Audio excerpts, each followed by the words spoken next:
অনেক মানুষ এখনো এখানে দাঁড়িয়ে আছে, কারণ সে অসহায় কৃষক যার গরুটি চুরি করে জবাই করে ফেলেছে চোর চক্র এবং বিক্রি করে ফেলেছে। সকালে কান্না করেছে, অদ্যাবধি তার গরু যারা চুরি করেছে তাদের কোনো হদিশ পাওয়া যায়নি। প্রিয় দর্শক, আমি যখন লাইভটা করি তখন সেই মানবিক মানুষ, বহুল আলোচিত ব্যক্তি কাজী ওমর ফারুক, যিনি কোটি কোটি টাকা মানবিক কল্যাণে ব্যয় করেছেন, তিনি আমার ভিডিও দেখে ওনার এক প্রতিনিধি আমাকে ফোন করেছেন। ফোন করে কোথায় একটু দেখেন আমাকে, ফোন করে এই 1050 টাকা বলেছেন সেই অসহায় এই যে কৃষক মনিরকে ওনার হাতে তুলে দেওয়ার জন্য। কাজী ওমর ফারুক তিনি অস্ট্রেলিয়াতে থাকেন, বাড়ি হাটহাজারী উপজেলার ধোলে ইউনিয়নের পূর্বে কাটিরহাটের কাজী বাড়ি। সে কাজী বাড়ির কাজী ওমর ফারুক এই 50,000 টাকা এবং কিছু ঈদের কাপড়, দুটো শাড়ি, দুটো লুঙ্গি, কিছু মুরগি, কিছু পাঞ্জাবি, এই ধরনের জিনিসগুলো দিয়েছেন। তো উনার প্রতিনিধি আমাকে বলেছেন যে এই ব্যক্তির যে গরুটা চুরি করে জবাই করে বিক্রি করে ফেলেছে যারা, সে গরুটার দাম প্রায় 1.5 লক্ষ টাকা, এরকম একটা বিষয়। তবে উনি নাকি গরুটা 50,000 টাকা লোন নিয়েছেন। 50,000 টাকা লোন নিয়ে সে গরুটা তিনি কিনেছেন। তো ফারুক ভাই যেটা ভাবলেন যে 50,000 টাকা লোন নিয়ে তিনি গরুটা কিনেছেন, যে অন্তত আমি দেখি সে টাকাটা হলো অন্তত আমি ওনাকে দিতে পারি কিনা, এবং যে কথা সেই কাজ। তো এই 50,000 টাকা আজকে এখানে দেবেন। এখন আমাকে জিজ্ঞেস করবেন যে গরুটা যে চুরি হয়েছে, জবাই করেছে, তার কোনো আপডেট আছে কিনা। প্রিয় দর্শক, এটার জন্য আপনাদেরকে আরো একটু ওয়েট করা লাগবে। আমরা কিছুটা পর্যন্ত এগিয়ে গিয়েছি, আমরা সম্পূর্ণ এগিয়ে যেতে পারিনি আপনাদের সহযোগিতার কারণে। সম্পূর্ণ আমাদের মনে হচ্ছে ইনশাআল্লাহ আমরা কোনো একটা ক্লু পেয়ে যাব, এটার জন্য আপনাদের একটু অপেক্ষা করতে হবে। তবে আমি কালকে ঈদ হচ্ছে, সবাইকে অগ্রিম ঈদ মুবারকবাদ জানাচ্ছি। তো এই ঈদের খুশিটা একেবারে ম্লান হয়ে গেছে, সে খুশির মধ্যে হয়তো কিছুটা হলেও আনন্দ বা স্বস্তি যোগাবে সে কাজী ওমর ফারুকের এই আর্থিক অনুদানটুকু। অনেকে বলতে পারেন হয়তো কাজী ওমর ফারুক মনে হয় এটা একটু ব্র্যান্ডিং করে ফেলছে, এরকম। কাজী ওমর ফারুক, তাকে আজও পর্যন্ত এই ক্যামেরাতে দেখা যায়নি, আমার সাথে জীবনে তার কোনোদিন কথা হয়নি, এবং ওনার ফোন নাম্বারটুকু আমার কাছে নেই। উনি কোনো মেম্বার, চেয়ারম্যান, মন্ত্রী, মিনিস্টার কিছু হবেন না। অস্ট্রেলিয়াতে থাকেন, দেশে ওনার মা বেঁচে আছেন, বাবা তো নেই। তো তিনি মানব কল্যাণে অনেক টাকা তিনি খরচ করেন। এক কথায় আমি এটা টাকার ফিগার দিয়ে বলবো না, যে কোনো ভালো কাজে, হাটহাজারী যে কোনো ভালো কাজে ওনার সম্পৃক্ততা আছে। তবে এটা এভাবে না আপনি ওনাকে ডেকে ডেকে আমাকে দেন বলে দেন না, উনি ওনার মতো করে, ওনার প্রতিনিধিরা আছে, যেখানে দেওয়ার মনে করেন সেখানে দেন। একটু টাকাটা ওনাদের হাতে তুলে দেবেন, একটু টাকাটা ওনাদের হাতে দেন। উনি একজন প্রতিনিধির মধ্যে একজন। একটু আপনার কাছে জানতে চাই, গরু তো হারিয়েছে, এখন মনটা কিরকম? এই যে সকাল ধরে তো মনটা বেশি খারাপ আমার। জি জি, আমি তো এই গরু কি করি ফালছি, এই দর্শক দুনিয়া সবাই জানে কি মিনিট আমি খুঁজতেছি এই গরু।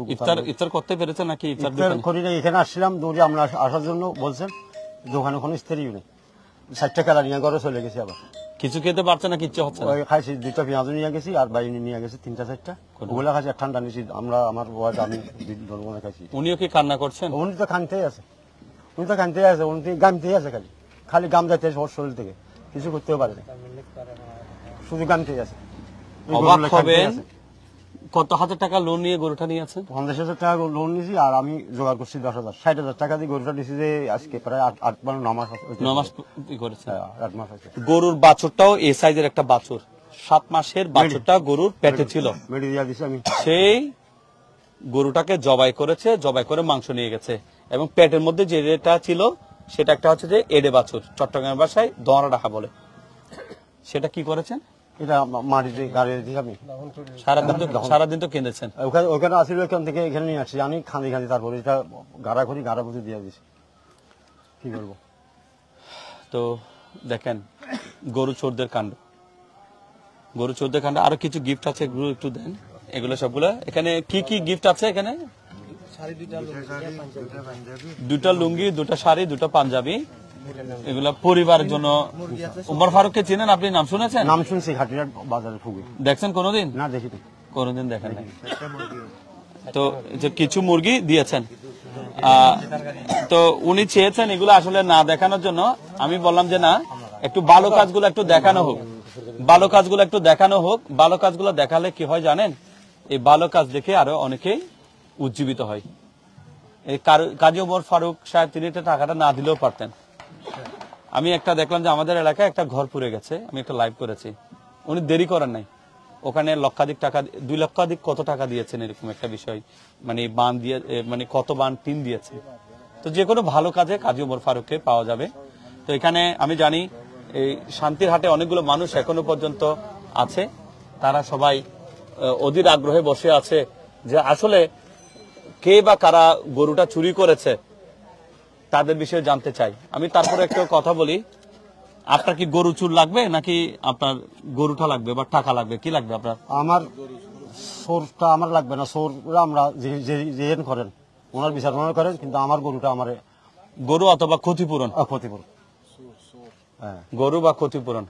আমরা এখনো বলছি আমরা কারো ক্ষতি করতে চাই না, আমরা কারো ক্ষতি করতে চাই না। আমরা এখনো বলি যে বা যারা বিশেষ করে আজকে মাংস বিক্রি করেছেন হাটহাজারী বাজার, বিশেষ করে সরকার হাট বাজার, আবার বলছি সরকার হাট বাজার বা আরো যত জায়গা আছে, আপনারা অবশ্যই জানেন। আমি এটাও বলে দিই, একজন ছিল রিক্সা চালক, 3 জন ছিল ওই যে যারা জবাই করেছে, ওরা টোটালি 4 জন। আরো কিছু বিষয় আছে, আমি এগুলা বিশেষ একটা কারণে আমি বলছি না। আমরা কারো ক্ষতি করতে চাই না। তারা কি এটা জেনে করেছে নাকি না জেনে করেছে, কি কারণে করেছে, সেটা আমারও জানা কোনো আগ্রহ নেই। আপনার জানা কোনো আগ্রহ আছে? না, আগ্রহ নেই। আমি শুধু এতটুকু অনুরোধ জানাবো, এই দরিদ্র কৃষকের ক্ষতি করবেন না। আর কেউ যদি ক্ষতি করে পার পেতে চান, পারও পাবেন না, সোজা কথা। সবকিছু চলে যাবে, মান সম্মান সব চলে যাবে। এর চেয়ে আর বেশি কিছু বলার এই অবস্থায় সমীচীন হবে না। আমরা প্রত্যাশা করব এই দরিদ্র কৃষক মনির, তিনি চুরি ডাকাতি করে খান না, কাজ করে খান, বর্গা জমি চাষ করেন, 2টো গরু নিয়ে সংসার চালাচ্ছেন, 3টা মেয়ে বিয়ে দিয়েছেন অনেক কষ্ট করে, ছেলে ভ্যানে করে ফ্রুটস বিক্রি করে, এই গরু নিয়ে স্বপ্ন দেখেছে। প্রায় 1.5 লাখ টাকা দামের এই গাভীটি 2 মাস পরে বাছুর দিত, সেটা নিয়ে এই মনির তিনি স্বপ্ন দেখেছেন এবং তার স্বপ্নকে জবাই করে দেয়া হয়েছে, মাংস বিক্রি করা হয়েছে। ভোর রাত 4টার দিকে হাটহাজারী উপজেলার ফরহাদাবাদ ইউনিয়নের মন্দাকিনীর ওখানে জবাই করেছে। এরপরে ওখানে পাশে কোনো রোড দিয়ে কোনোভাবে কোনো একটা ট্যাক্সিতে করে সেই গরুর মাংসগুলো নামিয়ে দেওয়া হয়েছে সরকার হাট বাজারে। আমরা যেহেতু সরকার হাট বাজার পর্যন্ত পৌঁছে গেছি, এরপরে আর কোথাও যাওয়া আমাদের জন্য খুব বেশি কঠিন কাজ হবে না। আমরা কোনো কঠিন কাজ করতে চাই না। আমাদের শুধু একটা অনুরোধ থাকবে, এই অসহায় যিনি মনির আছেন, ওনার চোখের পানির গুরুত্বটুকু যারা এই কাজ করেছেন তারা দেবেন। প্রত্যেক কসাই ভাইদের প্রতি অনুরোধ থাকবে যে বলার কিছু নেই, বুঝে নেন। ভালো তো ভালো, যে গরু বিক্রির, মাংস বিক্রির যত টাকা আছে এটা যত দ্রুত সম্ভব ওনার পর্যন্ত এটা পৌঁছে দেওয়ার ব্যবস্থা করেন। তা না হলে তা সময় বলে দিবে। তো সবাই দোয়া করবেন, ইনশাআল্লাহ আমরা প্রত্যাশা করছি এই অসহায় মনির, কাজী ওমর ফারুক, তিনি যে টাকাটা দিয়েছেন এটা ওনার ইচ্ছা ছিল না এটা তুলে ধরার। তারপর আমি ভাবলাম যে কোনো মানুষের বিপদে যে মানুষে এগিয়ে আসে, এরকম কাজী ওমর ফারুকের মতো অনেক মানুষ আছে। আবার অনেক মানুষের ভিড়ে যিনি ক্যামেরার সামনে না এসেও মানুষের ভালো কাজে কোটি কোটি টাকা ব্যয় করে, তার এই বিষয়টুকু তুলে না ধরলে এটা সুন্দর দেখায় না। সেজন্য আমি সুন্দর এই কাজটুকু তুলে ধরেছি। ইনশাআল্লাহ আমাদের এই মনির যিনি আছেন অসহায় কৃষক, ইনশাআল্লাহ উনি আর একটা গরু পাবেন এবং ওই হারিয়ে যাওয়া বা চুরি হওয়া সে গরুর টাকার ক্ষতিপূরণও পাবেন। অন্তত এখন কেমন লাগছে যে একজনে আপনাকে কিছু টাকা দিয়েছে? খুশি লাগছে আমার, আন্তরিক বেশি খুশি লাগছে আমার। খুশি লাগছে। এই টাকা দিয়ে কি করতে চান? আর আমি আর একটা গরু নিতে চাই। নিবেন 8টা গরু, জি 8টা গরু আচ্ছা হাল করে তো চাষ করে 8টা গরু চাষ করে না চাষে তো হাল ইনশাআল্লাহ। গরু দিয়ে হাল গরু দিয়ে আস হইতো খেতে টেতে গরু গরু নিয়ে। নিজের কোনো জমি নেই, বাগা জমি নিজের কোনো জমি নেই, বর্গা জমিতে চাষ করে তিনি হাল চাষ করেন, আর একটা গরু কিনবেন। এবং আরো যারা এগিয়ে আসতে চান এগিয়ে আসেন। এখানে আমার কোনো নাম্বার দিনে, এখানে দুটো নাম্বার আছে। প্রথম নাম্বারটা হচ্ছে যে ওনার নাম্বার, দ্বিতীয় নাম্বারটা হচ্ছে যে ওই যে একজন শিক্ষক, মাদ্রাসা শিক্ষক সামনে আসবেন, করিম হুজুর, ওনার নাম্বার। ওনারা সম্পর্কে মামা ভাগিনা। তো আরো কেউ যদি আপনারা সহযোগিতা করতে চান ওনাকে সহযোগিতা করবেন। তবে ওনার গরুটার মূল্য ছিল 1.5 লক্ষ টাকা। সেখানে কাজী ওমর ফারুক ভাই 50,000 টাকা নগদ আর কিছু 5,000 টাকা সওদা করে দিয়েছেন। তো আসুন আমরা ওমর ফারুক ভাইয়ের মতো সবাই এগিয়ে আসি। আরো বিষয় আছে, আরেকজনে কত টাকা দিয়েছে বলেছেন? আর একজন 100 টাকা দিছে। একজন 100 টাকা দিয়েছে। আল্লাহ ওনার দানও কবুল করুন। যিনি 100 টাকা না, কেউ 10 টাকা দিলে সেটাও কবুল করুন। হয়তো এটা বিষয়, হয়তো ওনার ফোন নাম্বারটা বন্ধও থাকতে পারে। আসুন মানুষের বিপদে আমরা মানুষের পাশে দাঁড়াই। সবাই ভালো থাকুন, সুস্থ থাকুন, নিরাপদে থাকুন। আসসালামু আলাইকুম।